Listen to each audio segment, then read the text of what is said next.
வணக்கம். மதிமுகம் செய்திகள். இன்றைய முக்கிய நிகழ்வுகளை பார்ப்பதற்கு முன்பாக தலைப்புச் செய்திகளை பார்க்கலாம். திருச்சியில் தேர்தல் பிரச்சாரத்தை தொடங்கினார் முதலமைச்சர் மு.க. ஸ்டாலின். மக்களவை தேர்தலுக்கான திமுகவின் பிரச்சார பாடல் இணையத்தில் வைரல். ஜனநாயகத்திற்கும் மதச்சார்பின்மைக்கும் எதிராக ஆட்டம் போடும் பாஜக. மதிமுக பொதுச் செயலாளர் வைகோ காட்டம். அரவிந்த் கெஜ்ரிவால் கைது தொடர்பாக தேர்தல் ஆணையத்தில் இந்தியா கூட்டணி புகார். சிறையில் இருந்தாலும் தேசத்திற்கு சேவை செய்வேன் என அரவிந்த் கெஜ்ரிவால் பேட்டி.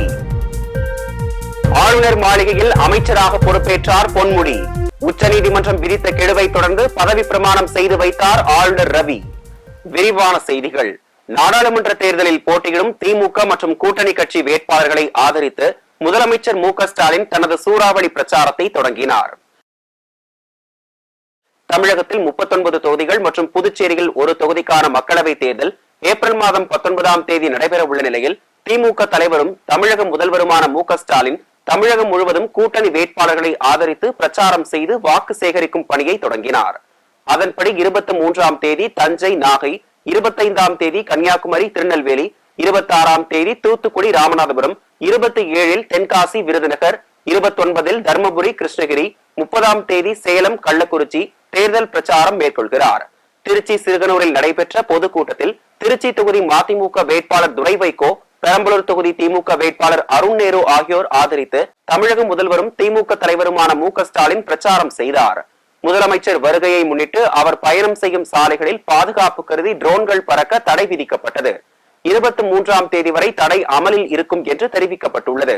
மேலும் தடையை மீறி ட்ரோன்கள் மற்றும் இதர ஆளில்லா வான்வழி வாகனங்கள் பறக்கவிடும் நபர்கள் மீது சட்டப்படி நடவடிக்கை எடுக்கப்படும் என ஆட்சியர் எச்சரித்துள்ளார்.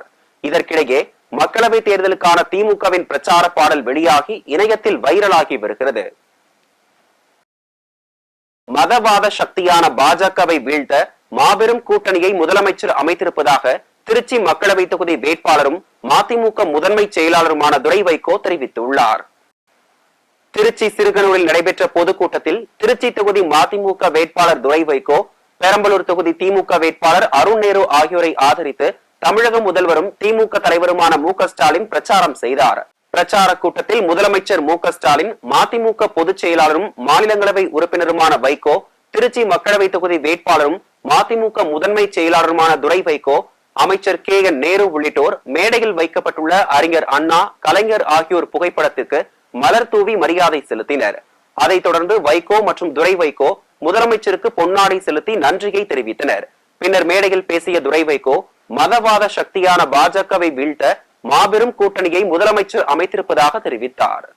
நம் நாட்டில் ஜனநாயகத்தை குழி தோண்டி புதைத்துவிட்ட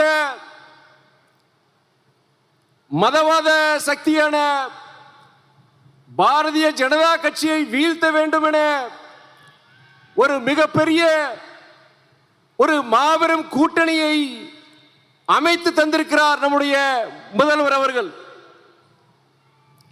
இந்திய நாடே வியக்கம் பண்ணும் ஒரு சிறந்த ஒரு தேர்தல் அறிக்கையை அவர் வெளியிட்டிருக்கின்றார். உச்சநீதிமன்ற அறிவுறுத்தலின்படி தமிழ்நாடு உயர்கல்வித்துறை அமைச்சராக பொன்முடிக்கு ஆளுநர் ஆர்.என். ரவி பதவி பிரமாணம் செய்து வைத்தார். சொத்து குவிப்பு வழக்கில் சென்னை உயர்நீதிமன்றம் விதித்த தண்டனையால் பொன்முடி எம்எல்ஏ மற்றும் அமைச்சர் பதவியை இழந்தார். இதனையடுத்து உச்சநீதிமன்றத்தில் மேல்முறையீடு செய்யப்பட்ட நிலையில் தண்டனை நிறுத்தி வைக்கப்பட்டது. இதன் காரணமாக பொன்முடி மீண்டும் எம்எல்ஏ பதவியை பெற்ற நிலையில் பொன்முடிக்கு அமைச்சருக்கான பதவி பிரமாணம் செய்து வைக்க கோரி ஆளுநருக்கு முதலமைச்சர் ஸ்டாலின் கடிதம் எழுதினார். இதற்கு மறுப்பு தெரிவித்த ஆளுநர் ஆர்.என். ரவி, தண்டனை மட்டுமே நிறுத்தி வைக்கப்பட்டுள்ளதாகவும் அரசியல் சாசனம் படி பதவி பிரமாணம் செய்து வைக்க முடியாது எனவும் தெரிவித்தார். இதனையடுத்து ஆளுநருக்கு எதிராக தமிழக அரசு உச்சநீதிமன்றத்தில் வழக்கு தொடர்ந்த நிலையில் பொன்முடிக்கு அமைச்சராக பதவி பிரமாணம் செய்து வைக்கும் விவகாரத்தில் ஒரு நாளைக்குள் ஆளுநர் முடிவெடுக்க வேண்டும் என்றும், இல்லையெனில் உச்சநீதிமன்றமே முடிவை அறிவிக்கப் போவதாகவும் அதிரடியாக தெரிவித்திருந்தது. உச்சநீதிமன்றம் கடும் எச்சரிக்கை விடுத்த நிலையில் பொன்முடி வழக்கில் உச்சநீதிமன்றத்தில் மன்னிப்பு கேட்ட ஆளுநர் ஆர்.என். ரவி பொன்முடிக்கு பதவி பிரமாணம் செய்து வைக்க அழைப்பு விடுத்தார். இந்த நிலையில் சென்னை கிண்டியில் உள்ள ஆளுநர் மாளிகையில் பதவியேற்பு விழா எளிமையான முறையில் நடைபெற்றது. விழாவில் முதலமைச்சர் மு.க. ஸ்டாலின் கலந்து கொண்டார். பொன்முடிக்கு ஆளுநர் ஆர்.என். ரவி அமைச்சராக பதவி பிரமாணம் செய்து வைத்து பூங்கொத்து கொடுத்து வாழ்த்து தெரிவித்தார். இதையடுத்து உயர்கல்வித்துறையை ராஜகண்ணப்பன் கூடுதலாக கவனித்து வந்த நிலையில் அமைச்சராக பொறுப்பேற்ற பொன்முடிக்கு உயர்கல்வித்துறை ஒதுக்கப்பட்டுள்ளது. அமைச்சர் காந்தியின் வசம் இருந்த கதர் கிராம தொழில்கள் வாரியம் ராஜகண்ணப்பனுக்கு ஒதுக்கப்பட்டுள்ளது. இது தொடர்பாக முதலமைச்சர் மு.க.ஸ்டாலின் வெளியிட்டுள்ள எக்ஸ் பதிவில், அரசியல் சட்டத்தின் பாதுகாவலரான உச்சநீதிமன்றம் சரியான நேரத்தில் தலையிட்டு அரசியல் சாசனத்தையும் ஜனநாயகத்தையும் காப்பாற்றியதற்காக தமிழக மக்களின் சார்பாக நன்றி தெரிவித்துள்ளார். ஜனநாயகத்திற்கும் மத சார்பின்மைக்கும் நடக்கின்ற தர்ம யுத்தம் தான் இந்த தேர்தல் என மதிமுக பொதுச் செயலாளரும் மாநிலங்களவை உறுப்பினருமான வைகோ தெரிவித்துள்ளார். திருச்சி விமான நிலையத்தில் செய்தியாளர்களிடம் பேசிய வைகோ, தமிழகம், புதுச்சேரி உட்பட 40 தொகுதிகளிலும் இந்தியா கூட்டணி வெற்றி பெறும் எனவும், பாஜக அதிகாரத்தை துஷ்பிரயோகம் செய்துதான் டெல்லி முதல்வரை கைது செய்துள்ளதாகவும் குற்றம் சாட்டினார். அவர்கள் அதிகாரத்தை துஷ்பிரயோகம் செய்துதான் டெல்லியிலே முதலமைச்சரை கைது செய்து கொண்டு போனார்கள். ஆகவே அதிகாரத்தை தவறாக பயன்படுத்துகின்ற அவர்கள்தான் இந்துத்துவ அஜெண்டாவை ஒன்றாக நிறைவேற்றிக் கொண்டே வருகிறார்கள். அவர்கள் அந்த அடிப்படையில் தான் காஷ்மீரை துண்டு துண்டாக்கினார்கள். அடுத்து அவர்கள் சிட்டிசன்ஷிப் அமெண்ட்மெண்ட் ஆக்ட் CAA குடியுரிமை திருத்தச் சட்டத்தை கொண்டு வந்து அதிலே குறிப்பாக இஸ்லாமியர்களுக்கு எந்த விதமான சலுகையும் கிடையாது என்பதை விட, சலுகை என்பதை விட அவர்களுக்கு கொடுக்க வேண்டிய அந்த உரிமையை கூட கொடுக்க மறுத்து அதை தேர்வு செய்தார்கள். அதைப் போல அவர்கள் அடுத்து பொது சிவில் சட்டத்தை கொண்டு வருவதற்கு முயற்சித்துக் கொண்டிருப்பார்கள். ஆகவே ஜனநாயகத்திற்கும் மதச்சார்பற்ற தன்மைக்கும் சமதர்ம கொள்கைக்கும் நேர் விரோதமான ஒரு கூட்டம் இன்றைக்கு இந்தியாவிலேயே பல இடங்களிலே ஆட்டம் போட்டுக் கொண்டிருக்கின்றன. துரை வைகோ ஸ்ரீரங்கத்தில் சாமி தரிசனம் செய்துவிட்டு வெளியில் இருக்கும் பெரியார் சிலைக்கு மாலை அணிவித்தது குறித்து செய்தியாளர்கள் கேள்விக்கு பதிலளித்த வைகோ, இதை நல்லதாக பார்க்கிறேன் என்று நகைச்சுவையாக கூறிவிட்டு சென்றார். கட்சிக்காரர்கள் வீட்டுக்கு போகிறது, அவங்க துக்க வீடுகளுக்கு போகிறது, திருமண வீடுகளுக்கு போகிறது, கொடியேற்றுறது, இதெல்லாம் எனக்கும் தெரியாது. 1.5 வருஷம் இதெல்லாம் நடந்த பிறகு கட்சியில் உள்ள தோழர்கள் எல்லோரும் வற்புறுத்தி விரும்பியதன் காரணமாகத்தான் அவர் தேர்ந்தெடுக்கப்பட்டார். சிறையில் இருந்தாலும் தேசத்திற்கு சேவை செய்வேன் என டெல்லி முதல்வர் அரவிந்த் கெஜ்ரிவால் தெரிவித்துள்ளார். டெல்லி முதல்வர் அரவிந்த் கெஜ்ரிவால் மதுபான கொள்கை முறைகேடு வழக்கில் அமலாக்கத்துறை இயக்குநரகம் கைது செய்துள்ளது. மதுபான கொள்கை முறைகேடு வழக்கில் விசாரணைக்கு ஆஜராகும்படி டெல்லி முதல்வர் அரவிந்த் கெஜ்ரிவாலுக்கு இதுவரை 9 முறை சம்மனை அமலாக்கத்துறை அனுப்பியது. அது சட்டவிரோதம் என்று கூறி அரவிந்த் கெஜ்ரிவால் ஆஜராகாமல் இருந்து வந்தார். இந்நிலையில் டெல்லி முதல்வர் அரவிந்த் கெஜ்ரிவால் மதுபான கொள்கை முறைகேடு வழக்கில் அமலாக்கத்துறை இயக்குநரகம் கைது செய்துள்ளது. வழக்கில் ஏற்கனவே துணை முதல்வராக இருந்த மணீஷ் சிசோடியா உள்ளிட்ட ஆம் ஆத்மி கட்சியின் மூத்த தலைவர்கள் மற்றும் சில அதிகாரிகள் மீது அமலாக்க இயக்குநரகம் குற்றம் சாட்டியுள்ளது. இதனிடையே ரோஸ் அவென்யூ நீதிமன்றத்தில் ஆஜர்படுத்த அமலாக்கத்துறை அழைத்து சென்ற போது செய்தியாளர்களை சந்தித்த அரவிந்த் கெஜ்ரிவால், தான் உள்ளே இருந்தாலும் சரி வெளியே இருந்தாலும் சரி தனது வாழ்க்கை நாட்டுக்காக அர்ப்பணிக்கப்பட்டுள்ளதாக தெரிவித்தார்.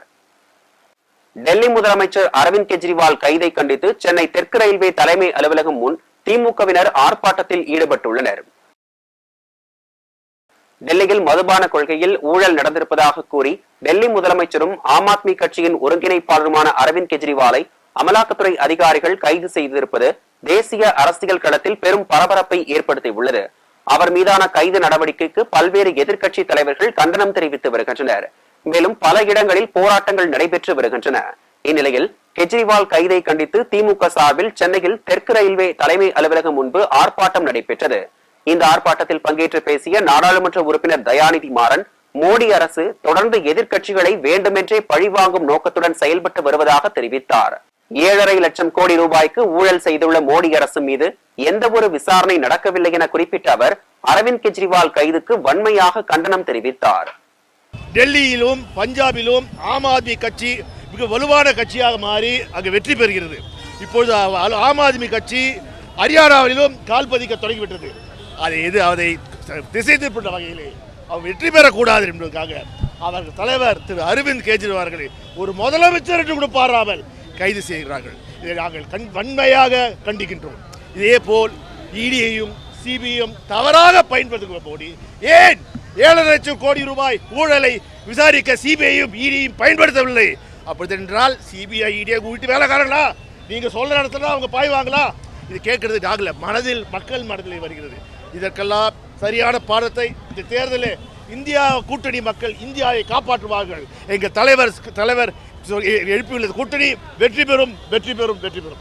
மக்களவை தேர்தலுக்கான அதிமுகவின் தேர்தல் அறிக்கையை அக்கட்சியின் பொதுச் செயலாளர் எடப்பாடி பழனிசாமி வெளியிட்டார். சென்னை ராயப்பேட்டையில் உள்ள அதிமுக கட்சி அலுவலகத்தில் மாவட்ட செயலாளர்கள் ஆலோசனை கூட்டம் நடைபெற்றது. இக்கூட்டத்துக்கு பின்னர் அதிமுக தேர்தல் அறிக்கை வெளியிடப்பட்டது.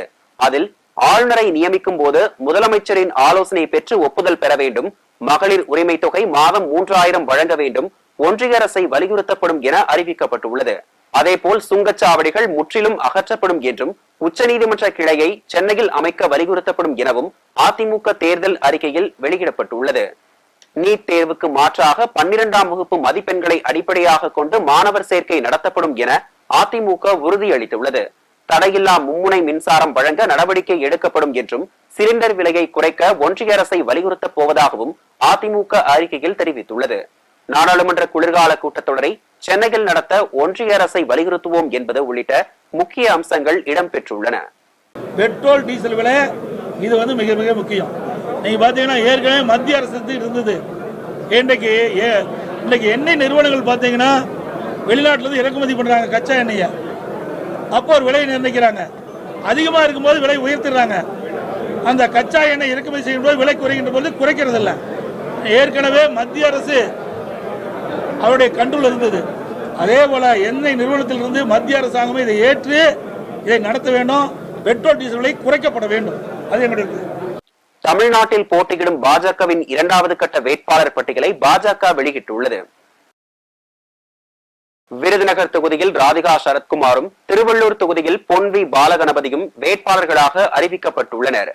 வடசென்னை தொகுதியில் RC பால் கனகராஜும், திருவண்ணாமலையில் அஸ்வத்தாமனும், நாமக்கல் தொகுதியில் KP ராமலிங்கமும் போட்டியிடுகின்றனர். அதேபோல் திருப்பூரில் AP முருகானந்தம், பொள்ளாச்சியில் வசந்தராஜன், கரூரில் செந்தில்நாதன், சிதம்பரத்தில் கார்த்தியாயினி ஆகியோர் வேட்பாளர்களாக அறிவிக்கப்பட்டுள்ளனர். நாகப்பட்டினத்தில் ரமேஷ், தஞ்சாவூரில் முருகானந்தம், சிவகங்கையில் தேவநாதன் யாதவ், மதுரையில் ராம சீனிவாசன், தென்காசியில் ஜான் பாண்டியன் ஆகியோர் போட்டியிட உள்ளனர். அதேபோல் புதுச்சேரியில் நமச்சிவாயம், விளவங்கோடு இடைத்தேர்தலில் VS நந்தினியும் வேட்பாளர்களாக அறிவிக்கப்பட்டுள்ளனர். அமலாக்கத்துறை வழக்கில் இருந்து தன்னை விடுவிக்க கோரி முன்னாள் அமைச்சர் செந்தில் பாலாஜி தாக்கல் செய்த மனு மீதான தீர்ப்பை 28ஆம் தேதிக்கு சென்னை முதன்மை அமர்வு நீதிமன்றம் ஒத்திவைத்துள்ளது. சட்டவிரோத பண பரிமாற்ற தடை சட்டத்தின் கீழ் அமலாக்கத்துறை பதிவு செய்த வழக்கில் இருந்து விடுவிக்க கோரி முன்னாள் அமைச்சர் செந்தில் பாலாஜி சென்னை முதன்மை அமர்வு நீதிமன்றத்தில் வழக்கு தொடர்ந்திருந்தார். இந்த வழக்கு நீதிபதி S. அல்லி முன்பு விசாரணைக்கு வந்தபோது தனக்கு எதிரான குற்றச்சாட்டுகளுக்கு உறுதியான ஆதாரங்கள் எதுவும் இல்லை என செந்தில் பாலாஜி தரப்பில் வாதம் முன்வைக்கப்பட்டது. செந்தில் பாலாஜிக்கு எதிராக போதிய ஆதாரங்கள் உள்ளதால் இந்த மனுவை தள்ளுபடி செய்ய வேண்டும் என அமலாக்கத்துறை வாதத்தை முன்வைத்தனர். இருதரப்பு வாதங்களையும் கேட்ட முதன்மை அமர்வு நீதிமன்ற நீதிபதி அல்லி 28ஆம் தேதி தீர்ப்பு வழங்கப்படும் என அறிவித்தார். 2G முறைகேடு வழக்கில் CBI தாக்கல் செய்த மேல்முறையீடு மனுவுக்கு டெல்லி உயர்நீதிமன்றம் அனுமதி வழங்கியுள்ளது. 2G அலைக்கற்றை ஒதுக்கீட்டில் முறைகேடு நடந்ததாக CBI, மத்திய அமலாக்கத்துறை ஆகியவை தொடுத்த வழக்குகளில் குற்றம் சாட்டப்பட்ட முன்னாள் ஒன்றிய அமைச்சர் ராசா, திமுக MP கனிமொழி உள்பட 14 பேரையும் விடுவித்து CBI சிறப்பு நீதிமன்றம் கடந்த 2017ஆம் ஆண்டு டிசம்பர் இறுதியில் தீர்ப்பளித்தது. இதற்கு எதிராக CBI அமலாக்கத்துறை தாக்கல் செய்த மேல்முறையீட்டு அனுமதி மனுக்களை டெல்லி உயர்நீதிமன்ற நீதிபதி தினேஷ்குமார் சர்மா விசாரித்து வருகிறார். அனைத்து தரப்பு வாதங்களையும் பதிவு செய்து கொண்ட நீதிபதி இந்த மனு மீதான தீர்ப்பை மறு தேதி குறிப்பிடாமல் கடந்த 14ஆம் தேதி தள்ளி வைத்தார். இந்த நிலையில் 2G அலைக்கற்றை முறைகேடு வழக்கு தொடர்பாக CBI தாக்கல் செய்த மேல்முறையீட்டு மனுக்களை விசாரணைக்கு ஏற்பதாக டெல்லி உயர்நீதிமன்றம் அறிவித்துள்ளது. வழக்கு தொடர்பான மேல்முறையீட்டு மனுக்கள் அனைத்தும் மே மாதம் முதல் விசாரணைக்கு எடுத்துக் கொள்ளப்படும் என்று டெல்லி உயர்நீதிமன்றம் தெரிவித்துள்ளது. பொன்னேரியில் அருள்மிகு ஸ்ரீ ஆனந்தவல்லி சமேத ஸ்ரீ அகத்தீஸ்வரர் கோவில் திருவிழாவில் திரளான பெண்கள் கலந்து கொண்டு தேரை வடம் பிடித்து இழுத்தனர். திருவள்ளூர் மாவட்டம் பொன்னேரியில் பிரசித்தி பெற்ற அருள்மிகு ஸ்ரீ ஆனந்தவல்லி சமேத ஸ்ரீ அகத்தீஸ்வரர் கோவிலில் பங்குனி பிரம்மோற்சவத்திற்கான ஏற்பாடுகள் நடைபெற்றது. கடந்த 16ஆம் தேதி கொடியேற்றத்துடன் தொடங்கி பஞ்சமூர்த்திகள் திருவீதி உலா நடைபெற்றது. தொடர்ந்து சிறப்பு அபிஷேக, அலங்கார தீபாராதனைகள் செய்யப்பட்டு பங்குனி தேரோட்ட விழா நடைபெற்றது. அலங்கரிக்கப்பட்ட பூந்தேரில் ஆனந்தவள்ளி தாயாருடன் எழுந்தருளிய அகத்தீஸ்வர பெருமான் முக்கிய வீதி வழியாக உலா வந்து பக்தர்களுக்கு அருள் பாலித்தார். இந்த தேரோட்டத்தில் பெண்கள் மட்டுமே பங்கேற்று தேரை வடம் பிடித்து இழுத்து சுவாமி தரிசனம் செய்தனர். மயிலாடுதுறையில் குடல்வால் சிகிச்சை செய்யப்பட்ட சிறுவனின் உயிரிழப்புக்கு காரணமான மருத்துவர்களை கைது செய்ய நடவடிக்கை மேற்கொள்ளாததால் அப்பகுதி மக்கள் போராட்டத்தில் ஈடுபட்டுள்ளனர். மயிலாடுதுறை மாவட்டம் நல்லூரை சேர்ந்த சிறுவன் கிஷோருக்கு தனியார் மருத்துவமனையில் ஜனவரி 29ஆம் தேதி குடல்வால் அறுவை சிகிச்சை செய்ததில் சிறுவன் உயிரிழந்துள்ளார்.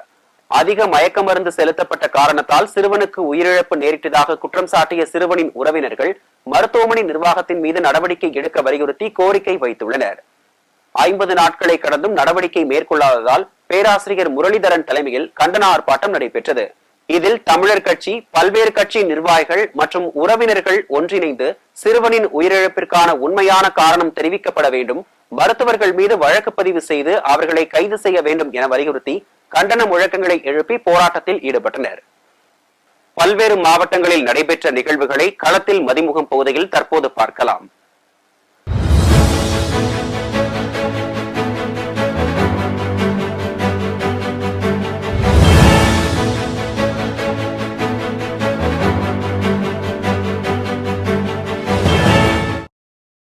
பெரம்பலூர் நாடாளுமன்ற தொகுதி திமுக வேட்பாளர் அருண் நேரு அவரது வேட்பு மனுவை தாக்கல் செய்தார். பெரம்பலூர் நாடாளுமன்ற தொகுதியில் திமுக சார்பில் அமைச்சர் KN நேரு மகன் அருண் நேரு போட்டியிடுகிறார். இந்த நிலையில் அவர் வேட்பு மனு தாக்கல் செய்ய பாலக்கரையில் உள்ள திமுக அலுவலகத்தில் இருந்து நிர்வாகிகள், தொண்டர்களுடன் மாவட்ட ஆட்சியர் அலுவலகம் வந்தார். அதைத் தொடர்ந்து அவர் மாவட்ட தேர்தல் அலுவலரும் மாவட்ட ஆட்சியருமான கற்பகம் அவர்களிடம் அருண் நேரு தனது வேட்பு மனுவை தாக்கல் செய்தார். பெரம்பலூர் நாடாளுமன்ற தேர்தலுக்கு உண்டான வேட்பு மனுவை இன்று நான் அளித்திருக்கிறேன்.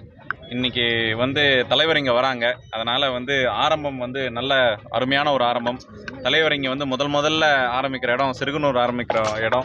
என்றைக்கும் சிறுகுனூரில் ஆரம்பித்தா 40ம் நம்மதே அப்படிங்கிற ஒரு முழக்கத்தோடு தான் இன்றைக்கி ஆரம்பிக்க போகிறோம். அதனால் இன்றைக்கி சாயங்காலம் அனைவரும் தலைவருக்கேற்ப மக்களும் அலையலையாக வந்து கொண்டிருக்கிறார்கள்.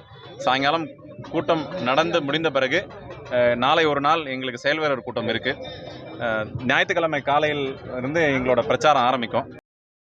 திருவண்ணாமலை மத்திய பேருந்து நிலையத்தில் பாராளுமன்ற தேர்தலில் 100% வாக்குப்பதிவை உறுதி செய்ய வேண்டும் என்பதை வலியுறுத்தி மாவட்ட ஆட்சியர் பாஸ்கர பாண்டியன் பேருந்து பயணிகளிடம் வாக்களிப்பதன் அவசியம் குறித்த வாசகங்கள் அடங்கிய துண்டு பிரசுரங்களை வழங்கி விழிப்புணர்வை ஏற்படுத்தினார்.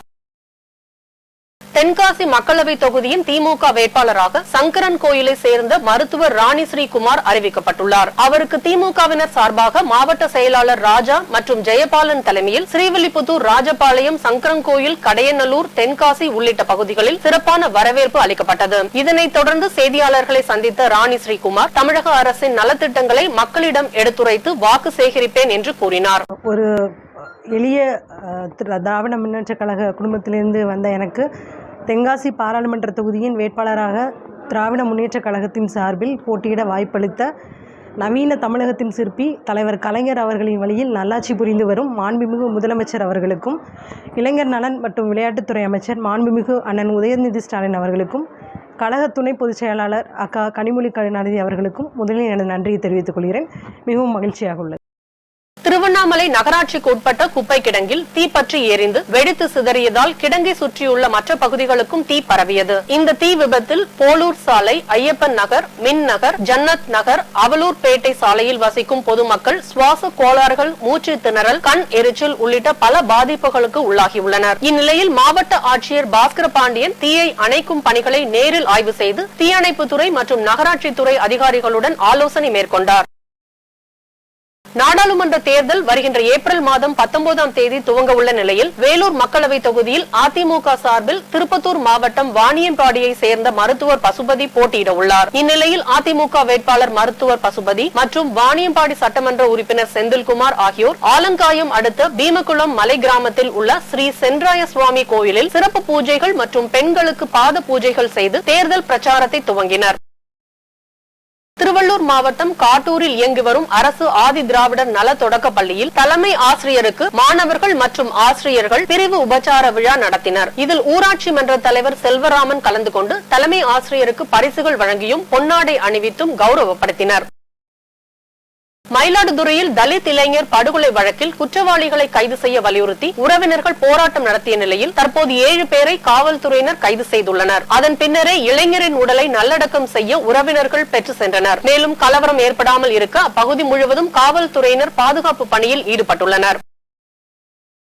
ஈரோடு மாவட்டம் கீழ்பவானி பாசனத்திற்கு 1964 அரசாணைப்படி தண்ணீரின் அளவை உறுதி செய்யாமல் தண்ணீர் திறக்கப்பட்டதால் 3 பாசனங்களிலும் கடுமையான தண்ணீர் பற்றாக்குறை ஏற்பட்டுள்ளது. கவனக்குறைவாக செயல்பட்டதால் ஈரோடு நீர்வளத்துறை கண்காணிப்பு பொறியாளர் அலுவலகத்தில் 100க்கும் மேற்பட்ட விவசாயிகள் முற்றுகை போராட்டத்தில் ஈடுபட்டு வருகின்றனர்.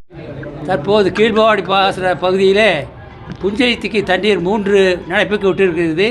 இன்னும் 2 நினைப்புக்கு தண்ணீர் விட வேண்டும். ஆனால் அணையில் இருக்கும் நீரோ பற்றாக்குறையாகத்தான் தெரிகிறது. 4வது நினைப்புக்கு தான் சரியாக இருக்கும் போல தெரிகிறது. இருக்கிற புஞ்சை பழைய பாசனங்களுக்கு இந்த மாதம் கடைசி வரை தண்ணி விடுவதாக 2வது நெல்லுக்காக விட்டு கொண்டிருக்கிறார்கள். இது முன்னே போட்ட அரசாணையை மீறுவதாகும்.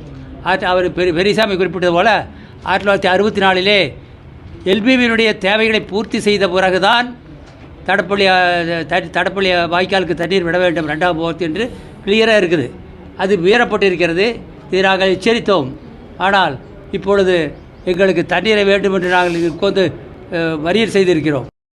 திருப்பத்தூர் மாவட்டம் காட்டேரி பகுதியை சேர்ந்த மனோகரன் இருசக்கர வாகனத்தில் சென்று கொண்டிருந்த போது எதிரே வந்த லாரியின் பின்புறத்தில் மோதி விபத்துக்குள்ளானது. அதே சமயம் இவருக்கு பின்னே வந்த செந்தில்ராஜின் கார் சாலையின் ஓரத்தில் கவிழ்ந்து விபத்து ஏற்பட்டது. இவர்கள் இருவரையும் மீட்ட அப்பகுதி மக்கள் திருப்பத்தூர் அரசு மருத்துவமனையில் 108 ஆம்புலன்ஸ் உதவியுடன் சேர்த்துள்ளனர். மேலும் விபத்து குறித்து காவல்துறையினர் விசாரணை மேற்கொண்டு வருகின்றனர்.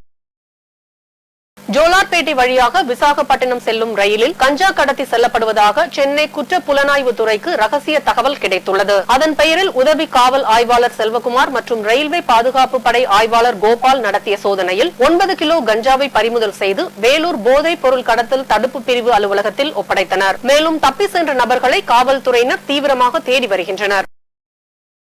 உலக தண்ணீர் தினத்தை முன்னிட்டு திருப்பூர் மாவட்டத்தில் விவசாய நிலத்தில் வேலை செய்யும் தொழிலாளிகள் மற்றும் தூய்மை பணியாளர்களுக்கும் சமூக ஆர்வலர் KV சிவசங்கர் குடிநீர் மற்றும் மாம்பழம் சாறு வழங்கினார். பின்னர் தண்ணீரை சிக்கனமாக பயன்படுத்த வேண்டியதன் அவசியம் குறித்து அவர்களுக்கு விழிப்புணர்வு ஏற்படுத்தினார். வேலூர் மாவட்ட நிர்வாகம் சார்பில் வரும் நாடாளுமன்ற தேர்தலில் அனைவரும் 100% வாக்களிக்க வேண்டும், வாக்களிக்க பணம் பரிசு பொருட்களை பெறாமல் நேர்மையாக வாக்களிக்க வேண்டும் என்பதை வலியுறுத்தி மாவட்ட ஆட்சியர் சுப்புலட்சுமி தலைமையில் உறுதிமொழியை ஏற்றனர். திருப்பூர் பள்ளிப்பாளையம் பகுதியை சேர்ந்த கராத்தே மாஸ்டர் ரங்கசாமி என்பவர் மாவட்ட ஆட்சியர் வளாகத்தில் இருந்து வேட்புமனு தாக்கல் செய்யும் இடம் வரை கராத்தே செய்து காண்பித்தபடியே சென்றார். திருப்பூரில் இன்று மட்டும் 4 சுயேட்சை வேட்பாளர்கள் தங்கள் வேட்புமனுவை தாக்கல் செய்தனர். காசா மருத்துவ வளாகத்திற்குள் பாதுகாப்பு படையினர் நுழைந்து நடத்திய தாக்குதலில் 50 ஹமாஸ் பயங்கரவாதிகள் கொல்லப்பட்டனர். ஹமாஸ் பயங்கரவாத அமைப்புக்கு எதிரான போரை இஸ்ரேல் தீவிரப்படுத்தியுள்ளது. இந்நிலையில் இஸ்ரேல் பாதுகாப்பு படை காசா பகுதியில் உள்ள மிகப்பெரிய ஷிவா மருத்துவமனையில் புகுந்து அதிரடி தாக்குதலில் ஈடுபட்டது. இதனை அறிந்ததும் ஹமாஸ் பயங்கரவாத அமைப்பினரும் பதில் தாக்குதலில் ஈடுபட்டனர். வளாகத்திற்குள் படையினர் நுழைந்து நடத்திய தாக்குதலில் நேற்று காலை 50 ஹமாஸ் பயங்கரவாதிகள் கொல்லப்பட்டனர். இதுவரை வளாகத்திற்குள் 140க்கும் மேற்பட்ட ஹமாஸ் பயங்கரவாதிகளை படை வீரர்கள் படுகொலை செய்துள்ளனர். சந்தேகத்திற்குரிய 160 பயங்கரவாதிகள் கைது செய்யப்பட்டு விசாரணை நடத்துவதற்காக அவர்கள் இஸ்ரேலுக்கு கொண்டு செல்லப்பட்டனர். மருத்துவமனை வளாகத்தில் கண்டறியப்பட்ட ஆயுதங்களையும் வீரர்கள் கைப்பற்றியுள்ளனர். மீண்டும் தலைப்புச் செய்திகள். திருச்சியில் தேர்தல் பிரச்சாரத்தை தொடங்கினார் முதலமைச்சர் மு க ஸ்டாலின். மக்களவை தேர்தலுக்கான திமுகவின் பிரச்சார பாடல் இணையத்தில் வைரல். ஜனநாயகத்திற்கும் மதச்சார்பின்மைக்கும் எதிராக ஆட்டம் போடும் பாஜக, மதிமுக பொதுச் செயலாளர் வைகோ காட்டம். அரவிந்த் கெஜ்ரிவால் கைது தொடர்பாக தேர்தல் ஆணையத்தில் இந்தியா கூட்டணி புகார். சிறையில் இருந்தாலும் தேசத்திற்கு சேவை செய்வேன் என அரவிந்த் கெஜ்ரிவால் பேட்டி. ஆளுநர் மாளிகையில் அமைச்சராக பொறுப்பேற்றார் பொன்முடி.